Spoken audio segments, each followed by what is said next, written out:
दोस्तों, आज हम आपके लिए महात्मा बुद्ध की ऐसी कहानी लेकर आए हैं जिसे सुनकर आप अपने अंदर उठ रहे गंदे और वासना के विचारों को अवश्य रोक पाएंगे। उससे पहले अगर आप भी भगवान बुद्ध को दिल से मानते हैं और उनके सच्चे भक्त हैं तो कहानी को पूरा सुने और चैनल को सब्सक्राइब करके कमेंट बॉक्स में नमो बुद्धाय अवश्य लिखें। एक बार एक युवक गौतम बुद्ध के पास आया और गौतम बुद्ध से बोला कि हे बुद्ध, मेरे मन में इतने गंदे विचार क्यों आते हैं? मैं नहीं चाहता कि मेरे मन में गंदे विचार आए, पर मेरे मन में हमेशा काम वासना के विचार चलते रहते हैं और मैं इनके बारे में सोच सोचकर बहुत परेशान हूँ। मेरी ऊर्जा और समय यह सब सोचने में ही नष्ट हो जाता है और इन सब के विचारों की वजह से मैं कभी भी शांत नहीं रह पाता और मैं हमेशा ही स्त्रियों को देखकर मोहित हो जाता हूँ, अपने आप को रोक ही नहीं पाता। बुद्ध मुस्कुराए और उन्होंने उस युवक से पूछा, क्या तुम्हें पता है यह काम वासना होती क्या है? फिर उसने ने उत्तर दिया और कहा, बुद्ध, मैं यह तो नहीं जानता कि काम वासना होती क्या है, पर हाँ, ये जो भी है बहुत बुरी चीज है। फिर बुद्ध ने उस युवक से कहा कि सबसे पहले तो तुम्हें यह समझना है कि प्राकृतिक रूप से जो भी चीज हमारे अंदर है वह बुरी नहीं है। हमारे जीवन में उसकी कुछ ना कुछ जरूरत है। वासना कोई बुरी बात नहीं है। यह तो हमारे मन की एक भावना है जो हमें किसी ना किसी चीज की कमी का एहसास करवाती है और फिर हम उस चीज को पाने के लिए उस चीज की तरफ आकर्षित हो जाते हैं। जैसे अगर तुम्हारे पास धन की कमी है तो तुम में धन पाने की वासना उत्पन्न हो जाएगी। तो वासना कुछ और नहीं, बस एक प्रकार की कमी है जो कि एक प्रकार की जरूरत का एहसास है, और जब यह जरूरत शारीरिक हो तो हम इसे काम वासना का नाम देते हैं। युवक ने गौतम बुद्ध को कहा कि बुद्ध, मुझे काम वासना का मतलब तो समझ में आ गया, पर आप मुझे यह बताइए कि यहाँ आती कहाँ से है और कैसे आती है। गौतम बुद्ध ने कहा कि काम वासना कहीं से आती नहीं है, यह तो हमारे अंदर ही होती है और इसका होना तो जरूरी भी है, तभी तो मानव जाति का विस्तार होगा। युवक ने कहा, जब यह हमारे अंदर ही है और जरूरी भी है तो फिर लोग इसे गलत क्यों बोलते हैं? बुद्ध ने कहा कि यही तो समस्या है। लोगों ने काम वासना को गलत तरीके से सोच लिया है, इसे छुपाने की, दबाने की कोशिश करते हैं। काम वासना गलत नहीं है, बल्कि काम वासना का गलत तरीके से प्रयोग करना गलत बात है।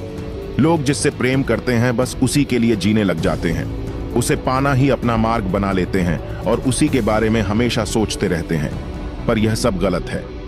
बुद्ध ने युवक से कहा, क्या तुम्हें पता है जानवरों में भी काम वासना होती है? युवक ने उत्तर दिया, हाँ बुद्ध, जानवरों में भी काम वासना होती है, क्योंकि जानवर भी तो आखिर अपने वंश को आगे ले जाएंगे। बुद्ध ने कहा, तो फिर हम जानवरों के काम वासना को गलत क्यों नहीं कहते? युवक ने कहा, मुझे नहीं पता महात्मा, आप ही मुझे बताइए। गौतम बुद्ध ने कहा कि जानवर अपनी काम वासना का प्रयोग आनंद प्राप्ति के लिए नहीं करते, वह तो सिर्फ संतान उत्पत्ति करने के लिए काम वासना का उपयोग करते हैं। जानवरों को प्रकृति ने इतनी समझ नहीं दी कि वह काम वासना को अपने सुख का आधार बना सके। मनुष्य अपनी समझ के बल बूते पर प्रकृति में पाई जाने वाली प्रत्येक वस्तु को अपने सुख के लिए प्रयोग करता है। हम इंसानों ने ही काम वासना को अपने सुख का साधन बना लिया है, जबकि प्रकृति ने तो हमें अपने वंश को आगे अग्रसर करने के लिए दिया था, लेकिन इंसानों ने इसे अपने जीवन का परम लक्ष्य बना रखा है और इस तरह से काम वासना का आ जाना गलत है। युवक ने पूछा, महात्मा जी, ये काम वासना हम पर हावी क्यों होती है? क्यों यह हमेशा क्यों आ जाती है? तब गौतम बुद्ध ने कहा कि सुनो, अब जो मैं तुम्हें बताऊंगा उसे तुम ध्यानपूर्वक सुनना। काम वासना का सारा खेल तुम्हें समझ आ जाएगा, तुम्हें तुम्हारे सारे सवालों का जवाब मिल जाएगा, बस तुम्हें ध्यान से सुनकर समझना है।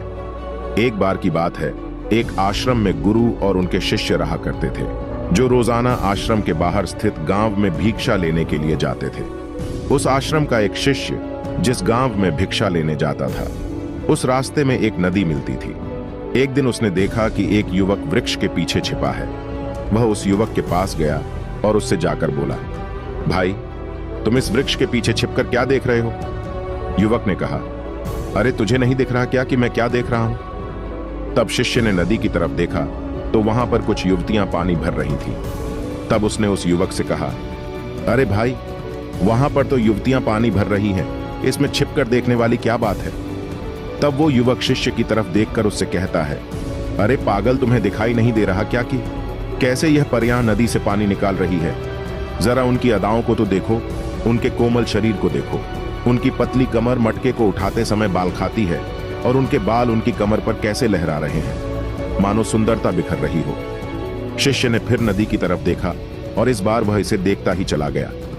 अभी तक तो कुछ भी नजर नहीं आ रहा था और वह बिल्कुल निर्भय था। उसे किसी भी बात का कोई डर नहीं था। लेकिन अब वो छिपने लगा और उन युवतियों को देखने लगा। और जब वो छिपकर उन युवतियों को देख रहा था, तभी वह अचानक अंदर से कांप गया और उसने कहा कि यह मैं क्या कर रहा हूं? मैं जो कर रहा हूं वह सही नहीं है। मुझे यहां से चले जाना चाहिए। और फिर वह जल्दी से वहां से चला गया। वो आश्रम पहुंच जाता है। आश्रम जाकर वो अपने कार्यों में लग गया। लेकिन जो अभी वह देखकर आया था, वही उसकी आंखों के सामने बार बार आ रहा था। उसके मन में वही दृश्य चल रहा था। उसका मन वही सब कुछ देखने के लिए उतावला हो रहा था। उसका किसी भी काम में मन नहीं लग रहा था। सुबह होते ही वह जल्दी ही भिक्षा के लिए आश्रम से निकल जाता और उस नदी के पास वाले वृक्ष के पास जाता, जहां पर वह युवक पहले से मौजूद रहता था।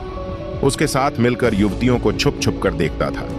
अब वह रोज ऐसा करने लग गया। यह उसके रोज का काम हो गया।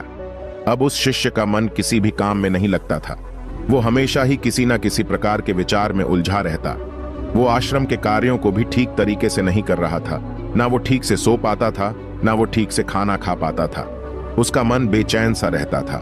उसका मन बार बार उन युवतियों के सौंदर्य को देखने के लिए लालायित होता रहता था। जब गुरु दीक्षा देते, तब भी उसका मन कहीं और विचारों में खोया रहता था। गुरु ने अपने शिष्य की इन हरकतों को भांप लिया था। तब एक दिन गुरु ने शिष्य को अपने पास बुलाया और कहा कि आज से मैं भी तुम्हारे साथ भिक्षा मांगने चलूंगा। तुम और मैं साथ साथ भिक्षा मांगने चलेंगे। तभी शिष्य गुरु को मना करते हुए बोला, नहीं गुरुदेव, आप परेशान क्यों हो रहे हो? मैं अकेला ही ठीक से भिक्षा मांग सकता हूं। गुरु ने शिष्य से कहा कि ठीक है, तुम अकेले ही भिक्षा मांगने जाओ। शिष्य तुरंत वहां से भिक्षा मांगने के लिए निकल गया। उसके जाने के बाद गुरु भी आश्रम से निकल गए और शिष्य का पीछा करने लगे कि वो कहा जाता है, किससे मिलता है। ये सब देखने के लिए उसके पीछे पीछे चलने लगे। कुछ आगे जाने के बाद गुरु ने देखा कि उनका शिष्य एक युवक के साथ एक वृक्ष के पीछे अपराधी की तरह छिपा हुआ है और छिपकर कुछ देख रहा था। गुरु भी अपने शिष्य के पीछे गए कि आखिर उनका शिष्य क्या देख रहा है, जिसे देखने के लिए वो वृक्ष के पीछे अपराधियों की तरह छिपा हुआ है। गुरु ने देखा कि उनका शिष्य वृक्ष के पीछे छुपकर युवतियों को देख रहा था, जो कि नदी से पानी भर रही थी। तभी गुरु ने शिष्य को कहा कि तुम क्या देख रहे हो? अपने गुरु की आवाज सुनकर वह शिष्य घबरा गया और उसके पसीने छूटने लगे। वह थर थर कांपने लगा, जैसे किसी चोर को चोरी करते समय रंगे हाथों धर लिया हो। उसकी हालत खराब हो गई। वह कुछ भी नहीं बोल रहा था। उसके मुंह से कुछ टूटे फूटे शब्द ही बाहर निकल रहे थे। वो अपने गुरु से नजर भी नहीं मिला पा रहा था। गुरु ने शिष्य की तरफ देखा और कहा कि मेरा शिष्य तो निर्भय था, उसे तो किसी भी चीज का डर नहीं था, लेकिन यह क्या, तुम तो डर के मारे कांप रहे हो। शिष्य ने गुरु से कहा कि मुझे माफ कर दो गुरुदेव, मेरा इसमें कोई दोष नहीं है। उस युवक ने मुझे बहका दिया था, लेकिन आपसे मैं वादा करता हूं कि आज के बाद मैं ऐसा कभी दोबारा नहीं करूंगा। मुझे माफ कर दो। गुरु ने शिष्य से कहा कि कोई बात नहीं, पर इस बात का तुम ध्यान रखना कि हम जैसी संगति करते हैं, वैसा ही फल हमें प्राप्त होता है। उसके विचार हमारे अंदर प्रवेश करते हैं, इसीलिए अच्छी संगति करो, जिससे तुम्हारे अंदर अच्छे विचारों का प्रवेश हो। फिर गुरु और शिष्य आश्रम लौट आए और फिर से आश्रम के कार्यों पर ध्यान देने लगे। उसने उस रास्ते को त्याग दिया और दूसरे रास्ते से जाने लगा। वो अपने काम को ध्यान से करता, लेकिन धीरे धीरे उसके अंदर क्रोध उत्पन्न हो गया और फिर वो दूसरों पर क्रोध करने लगा और बेचैन रहने लग गया। अब वो सही समय पर भोजन भी नहीं करता था। वह भोजन भी बहुत कम खाता था। एक रात गुरु शिष्य के पास आए और उसे बोले कि अब तक तुम कितनी बार अपने वादे से मुकर चुके हो। यह सुनकर शिष्य अपने गुरु के चरणों में गिर गया और रोने लगा। रोते रोते ही उसने गुरु से कहा कि गुरुदेव, मैं कई बार अपना वादा भूला हूं, फिर वादा कर लेता हूं, लेकिन हर बार मैं वादा भुला देता हूं। मेरा मन मेरे नियंत्रण में है ही नहीं। मैं बहुत कोशिश करता हूं कि मैं अपने मन से सारे बुरे विचारों को निकाल डालूं, लेकिन मैं चाहकर भी ऐसा नहीं कर पा रहा हूं। फिर गुरु ने शिष्य को कहा कि चलो मेरे साथ। गुरु शिष्य को आश्रम के बगीचे में लेकर गए और शिष्य से कहा कि देखो, यहां पर कुछ नाली बनी हुई है, जिससे नदी का पानी इन पौधों तक आ रहा है और यह पानी एक निरंतर भाव से बह रहा है। क्या तुम इस पानी के बहाव को रोक सकते हो? शिष्य ने कहा कि हाँ गुरुदेव, मैं इस बहाव को रोक सकता हूं। फिर शिष्य ने मिट्टी उठाकर उस नाली में डाल दी। वो पानी कुछ देर के लिए रुक गया और फिर कुछ समय बाद मिट्टी के ऊपर से पानी बह गया। गुरु ने शिष्य से कहा, अरे यह क्या, यह तो पानी रुका ही नहीं। फिर शिष्य ने कुछ मट्टी पत्थर उठाकर उस नाली में डाल दिए और फिर कुछ समय के लिए पानी रुक गया, लेकिन फिर उस पत्थर के ऊपर से पानी निकल आया। फिर गुरु ने कहा कि यह क्या हुआ? पानी तो फिर से बह गया। तुम तो बोल रहे थे कि तुम इसे रोक दोगे। क्या हम किसी काम को रोकना चाहे तो क्या हम उसे रोक नहीं सकते? तब शिष्य ने कहा, कोई बात नहीं गुरुदेव, मैं इस पानी को तो आपको रोक के दिखाऊंगा। वह फिर से एक भारी सा पत्थर लेकर आया और उसे नाली पर डाल दिया और पानी रुक गया। तब गुरु से कहा कि देखा गुरुदेव, मैंने कहा था ना कि पानी को मैं रोक दूंगा। मैंने पानी को रोक दिखाया, आपकी बात मैंने पूरी कर दी। गुरु मुस्कुराए और बोले, अच्छा जरा ध्यान से देखो पा, ये रुक गया क्या?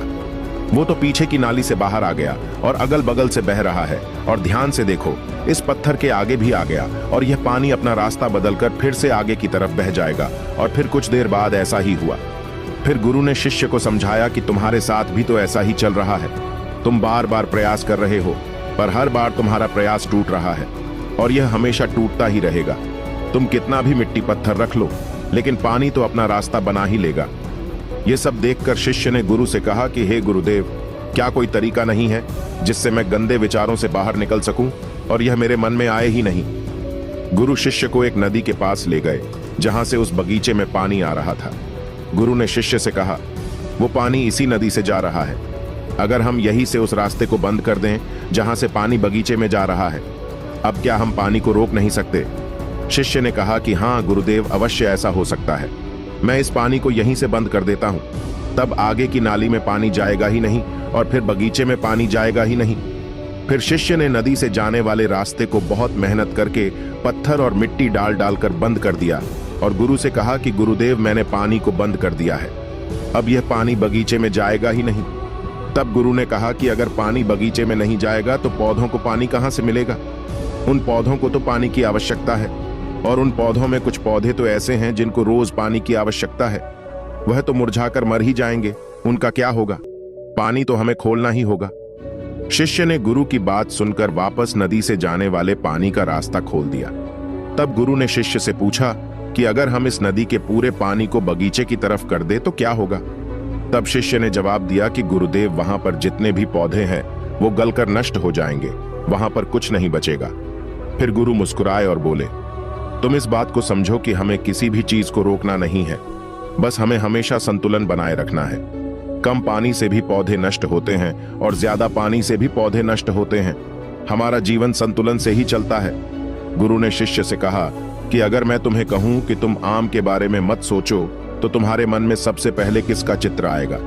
शिष्य ने कहा कि गुरुदेव, मेरे मन में तो पहला चित्र आम का ही आएगा।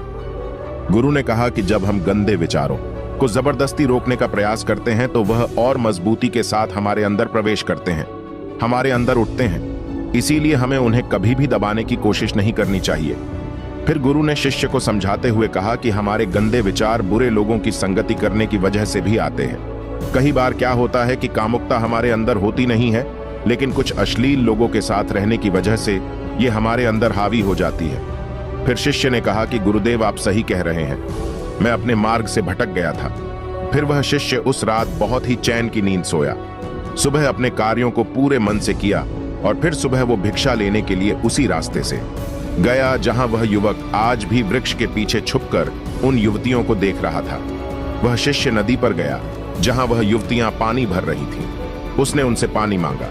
उनमें से एक ने उसे पानी पिलाया और उस सन्यासी शिष्य के चरण छुए। शिष्य ने उसे आशीर्वाद दिया कि तुम्हारा कल्याण हो। उसका मन सकारात्मक ऊर्जा से भर गया। उसके चेहरे पर मुस्कान आ गई थी, जैसे कि उसे कुछ खोया हुआ वापस मिल गया हो। वह वापस अपने रास्ते से जाने लगा।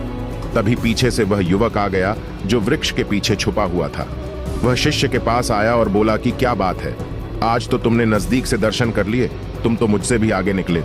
तब शिष्य ने कहा कि हम हमेशा दूसरे के दर्शन करने में ही व्यस्त रहते हैं, अपने दर्शन कर ही नहीं पाते। तुम कब तक इस वृक्ष के पीछे छुपते रहोगे? किसी को पसंद कर लो, उससे बोल दो।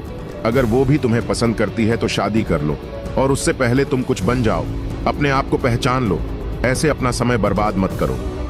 फिर वह युवक रोज उससे मिलने लगा और उस युवक ने नदी पर जाना त्याग दिया और फिर वो युवक अपने जीवन में कुछ बनने के लिए संघर्ष करने लगा। तो तुमने देखा संगति का असर क्या होता है। अपनी संगति बदलो, अपने विचार बदलो। बुद्ध ने युवक से पूछा कि क्या तुम्हें तुम्हारे सारे सवालों का जवाब मिल गया? तब युवक ने कहा कि हाँ महात्मा जी, आपका बहुत बहुत धन्यवाद। तब गौतम बुद्ध ने युवक से कहा कि जब तुम्हारे मन में गंदे विचार आए तब आप अपने आप को दोषी मत मानो, केवल उन विचारों में संतुलन बनाने का प्रयास करो और अपने आप को पहचानो। धन्यवाद।